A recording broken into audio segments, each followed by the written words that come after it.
Елдің еркесі Тоқтар Серіков ерсі биімен 50 жасын тойлады. Әне-міне дегенше өмірімнің тең жартысына да келіппін, шүкір Аллаға. Жас кезімде тынбай еңбек еткеннің арқасында атақ та, байлық та, шүкір баршылық.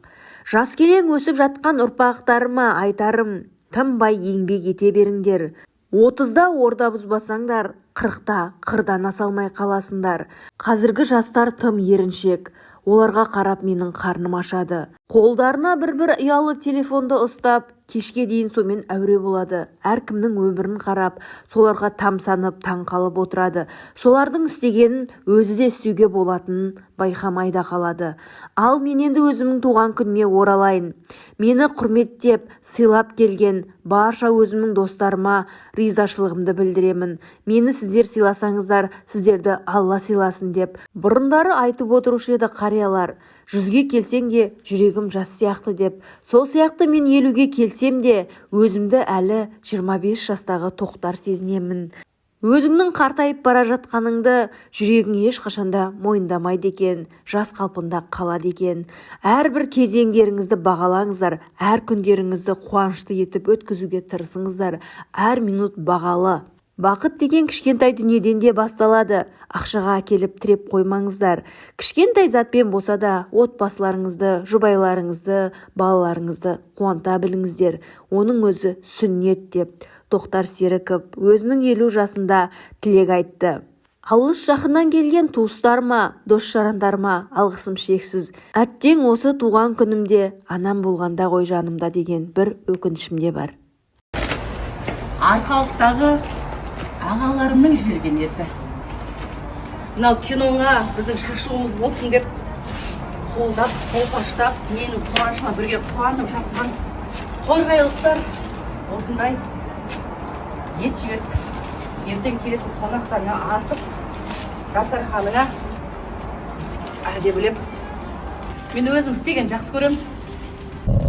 Қазақстанның ішінде болса да, үйде 1-2 күн, 3-4 күн болмады өткенде, енді қазір шетелде дегендей жаңағы боранды күнде баламен ит құтырады деп қазір мына ОРВИ дейді ғой, грипптің өршіп тұрған уақытында құтырып менде Ренатаның тісін емдетейін деп шықтым. Себебі қызды балабақшаға жіберейін десем, анашым менің тісім жаман ғой, біздің жаңағы садикке тісі жаман қыз келді деп айтады ғой дегеннен кейін ойбай деп жаңа 2 ұлдан туылған қыз болғаннан кейін әбден бетін қайтармай ақ деген алғыс, қара деген қарғыс қылып жіберген біз. Сөйтіп тәттіні әбден жеген, тістің бәрі кариес болған, сонымен 20 сүт түсі жаңағындай бұзылып, соны емдетейін деп жатырмыз. Дәл қазір ұйықтатып стоматологқа жатқызып кеттім. Бірнеше күн таңертең тұрып, әйтеуір сол қыздың анализдері, одан кейін жаңағы жүрегін түсіру керек екен, ЭКГ жасап, одан невропатолог деді, педиатр деді, және не деді, кардиолог деді. Солардың барлығынан өтіп жүрдім.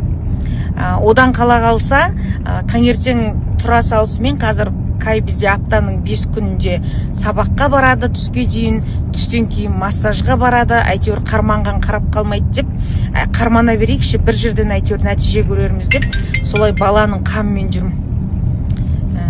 Шынымды айтсам, мүлде уақыт жоқ, өйткені өзімнің де ай күнім жақындап соңғай болғандықтан, кішкене жүрсең, жай ғана отырғанның өзінен бір шаршау басады.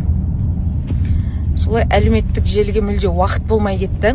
Ал мен енді жаңағы айтқан жалғыз басты аналардың күнін қатты түсініп жатырмын деген сөзімнің астарында не жатыр? Жаңағы жолдасың бар кезде, яғни ол арқа сүйейтіндей азамат болса, отбасына жанашыр болса, сен оның саған көмек жасайтынын, балалар үшін, сен үшін жауапкершілікті мойнына алатынын, оның шаршаған кезде оның иығына басыңды қойып алып, бір уф деп терең дем алып, я болмаса ішіңдегіні айтып бір ақтарып жылап алуға болатынын түсінесің да, ондай мүмкіндікті беретініне жолдасыңның.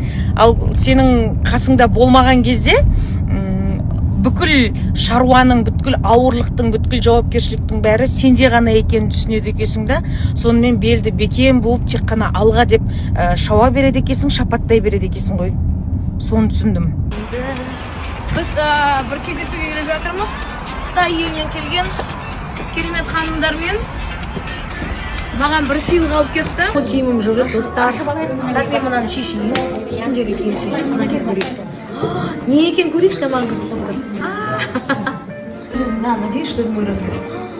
Какая красота, какая красота. Как? Ну, шапалақ қыздар.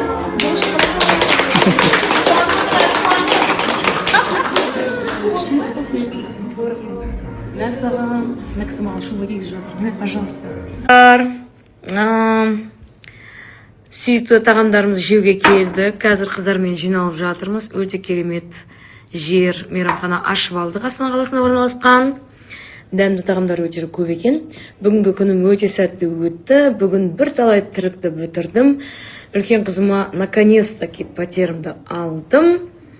Ол пәтерде қазір косметический ремонт басталып жатыр. 3-4 күн ішінде құдай қаласа көшетін болады. Жақсы жаңалықтарымыз көп болсын, асымыз дәмді болсын. Қазір қыздар жиналады. Мына жердің барлығы айғай-шу болайын деп тұр. Бұл тамақтың филе утки под соусом деп аталады. Біздің арнайы шеф-повардың өзінің ойынан шығарылған дәмді тамақ.